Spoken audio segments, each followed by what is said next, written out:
Bonjour à tous, Thomas Coville navigue déjà le long des côtes brésiliennes. Il remonte l'Atlantique, cap sur Brest.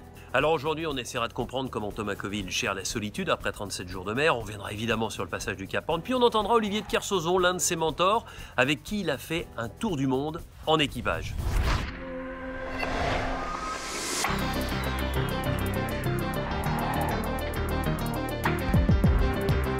Lundi 12 décembre, Thomas Coville se trouve au sud de Rio de Janeiro.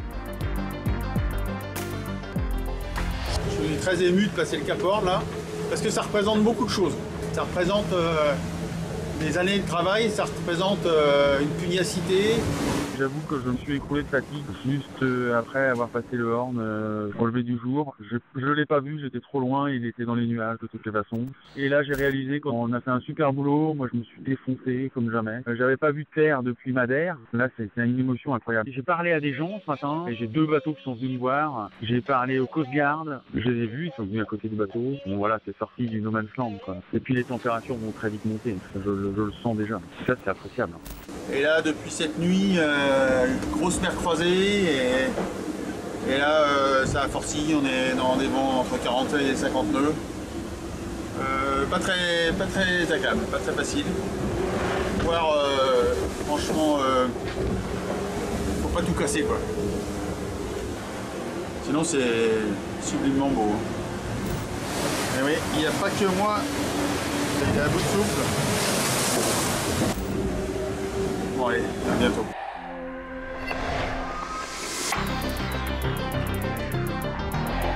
Thomas, quand on est 2 mois seul face à son destin sur un bateau géant comme celui-ci, est-ce que parfois on souffre de la solitude? Est-ce que parfois on s'ennuie?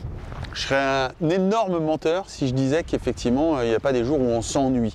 La mer autour de la planète, c'est un vrai désert. Hein. Ouais. Et vous... Donc tu vois pas grand monde. Mais On voit rarement des bateaux. Mais c'est rare et c'est un événement de la journée. Quand on parle avec quelqu'un à la VHF au Kerguelen ou au Cap Horn, c'est vraiment l'émotion du jour. Quoi. Ouais.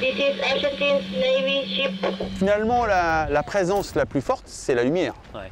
Qui change tout le temps, qui change en fonction de la latitude. Et qui fait du bien au moral, lorsqu'il y a du soleil Voilà, notamment. ça, Hein. ouais. Ouais. Parce que en gros, de sous Cap de Bonne-Espérance jusqu'au Cap Horn, c'est gris. Ouais, ouais. C'est des nuances de gris, mais c'est gris. Tu connais des baisses de morale de temps en temps? Aïe, aïe, aïe, bien sûr que j'en connais des bases de morale. Et qu'est-ce que tu fais dans ces cas-là pour remonter la pente? Ta famille? Ouais, j'utilise ma famille et à la fois c'est pareil, le coup de téléphone qui va faire du bien, il est à double tranchant. Ouais. Au moment où tu raccroches, t'es de nouveau tout seul. Tu lis? J'ai 1 ou 2 livres. Jusqu'à présent, j'ai toujours emmené un livre particulier qui est un livre de poésie Ouais. que m'avait offert mon père. Et Écrit par qui? c'est Saint John Perse. Ouais. T'as des films? J'ai pas de film, j'ai très peu de musique parce qu'en fait je l'utilise effectivement dans les vraiment coups de mou, mais sinon elle me coupe complètement de finalement cette grosse guitare qui est le bateau. Et en fait de me couper de ce son-là, ça m'angoisse. Thomas Coville est à coup sûr un aventurier des temps modernes. Et ce qui est génial, c'est qu'il nous permet de vivre son aventure, cet exploit, cette tentative de record par procuration. Alors des journalistes, des animateurs, des sportifs, des artistes ont tenu à l'encourager et à lui dire combien ils étaient admiratifs de l'exploit qu'il est en train de réaliser. Regardez.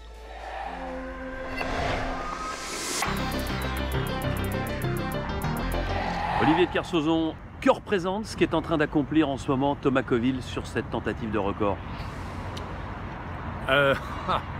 Le mieux de ce qui peut être fait à voile autour du monde. Le mot exact, c'est enthousiasmant parce que maritimement, c'est très bon, sportivement, c'est excellent, humainement, c'est fantastique parce que c'est un vrai exercice, c'est énormément d'énergie, énormément de concentration, énormément de savoir. C'est d'une beauté, c'est magnifique, pourvu que ça dure, putain. Il vous bluffe? Ouais, il me fait plaisir surtout. Il est dans les temps de l'excellence de sa génération, c'est moins qu'on puisse dire, parce que... On peut pas faire mieux là? Si, peut-être, mais enfin, il n'y a pas beaucoup de place. Hein. Hey, c'est excellent ce qu'il fait, c'est vachement beau. Maritimement parlant, le bateau est bien mené, je le connais vu que c'est mon ancien bateau en partie. L'ancien Géronimo. Oui, moi, ce qu'il fait là, c'est remarquable. Nous qui avons tourné autour du monde en multicoque, on sait mieux que tout le monde la réalité de ce qu'il fait. C'est dur. On voit son visage par moments, il est quand même très marqué par l'effort. Mais surtout, c'est un sport où on fait l'effort C'est pas le vélo où il faut monter lundi et mardi on se repose, c'est lundi, mardi, mercredi. Il n'y a jamais d'arrêt, il n'y a jamais de seconde à perdre. Honnêtement, quoi qu'il arrive, il a fait un truc qui est magnifique. Pour moi, c'est le top de ce qui peut être fait. Mais Il a tout pour battre le record, là, Olivier. Ah oui, non, il est dans les clous. Ouais. Enfin, il faut faire attention. C'est des remontées très merdiques. C'est des mers où il y a des efforts mécaniques assez intenses, du stress. Parce que le vrai stress horrible qu'il va avoir durant toute la montée, c'est l'idée de la casse. Ouais. C'est le stress horrible. Et la première pensée qu'on a en coupant la ligne, c'est bon, maintenant, ça peut dézinguer, on n'a plus rien à foutre. Mais c'est l'horreur tous les jours, ça, l'idée de la casse. C'est le tour du monde que je voudrais faire si j'avais son âge, voilà. Et c'est magnifique. Si vous l'aviez en face de vous, là, Olivier, vous lui diriez quoi alors qu'il remonte l'Atlantique, toujours avec la perspective de ce record et une confortable avance sur Francis Joyon? Je dirais rien. La pudeur des marins? Il n'y a rien à dire? Il faut admirer? Ouais, c'est bien.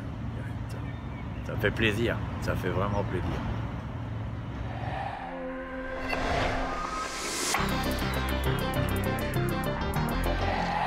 Les amis, ce qui est génial, c'est qu'avant le départ, Thomas Coville, il m'a accueilli sur son bateau parce que des enfants ont décidé de lui poser des questions. Allez, on écoute. C'est parti.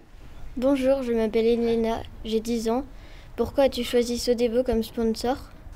Alors Elena, moi j'ai une chance incroyable, c'est qu'on s'est choisi mutuellement avec Sodebo. C'est-à-dire qu'au tout départ, c'est Sodebo qui m'a appelé.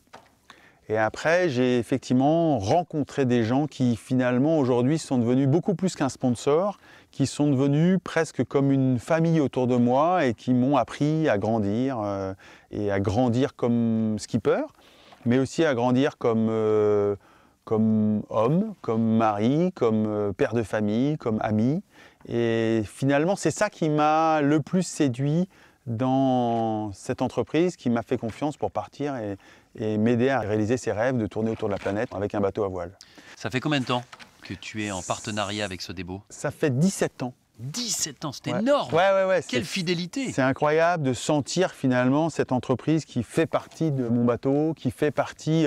D'ailleurs, il y a les noms qui sont inscrits sur le mât. Les salariés de Sodebo, ils viennent sur le bateau naviguer.